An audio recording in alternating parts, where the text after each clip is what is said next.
For today's video guys, share ko sa inyo ang practice namin kasi last day na to guys, kaya ipapakita ko sa inyo. Dito pala sa India guys is may gaganaping Navratri Garba Festival.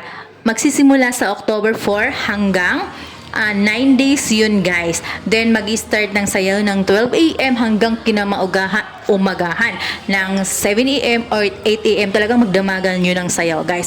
Kaya sumali naman ako sa ganitong sayaw kasi kailangan kong malaman, di ba? Kasi para hindi ako magmukhang tangingot doon mismo sa festival na yun guys, di ba?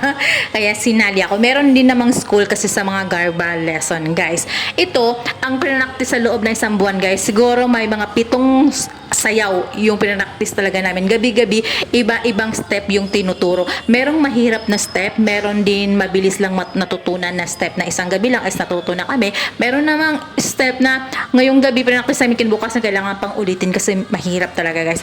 Sa totoo lang guys, hindi ako marunong sumayaw, pero sa mga ganitong step naman madali lang naman. At saka ang pinapapasalamat ko kasi nga yung nagtuturo nga sa amin is sobrang bait. Yung nasa gitna na lalaki na nakayelo, siya po yung nagtuturo sa amin ng sayaw. Marami po yan silang ng mga teacher na nagtuturo. Sobrang bait, mahaba yung mga pasensya nila, kahit mga pasaway kami guys, kahit hindi kami minsan na sumusunod.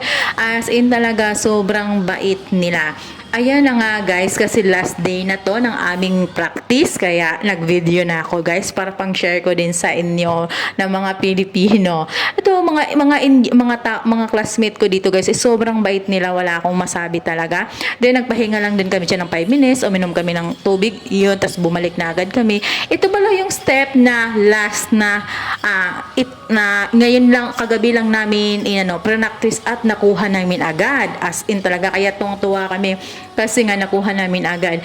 Siyempre, pag sa tingin mo medyo nahihirapan ako, pero kung anuhin mo talaga yung tawag dito, yung catch up mo ba, mabilis lang. Yan. Siyempre, hindi naman nawawala yung nagkakamali ka, di ba? Pero yun nga, tuloy lang. Tignan mo lang yung katabi mo kung paano, yun lang.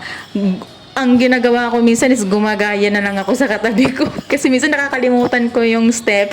Ayan guys, tinuloy-tuloy lang namin yung pagsayaw dyan. Then nagpahinga na kami dyan kasi patapos na 11:10 na kami natapos. Then kunting meeting.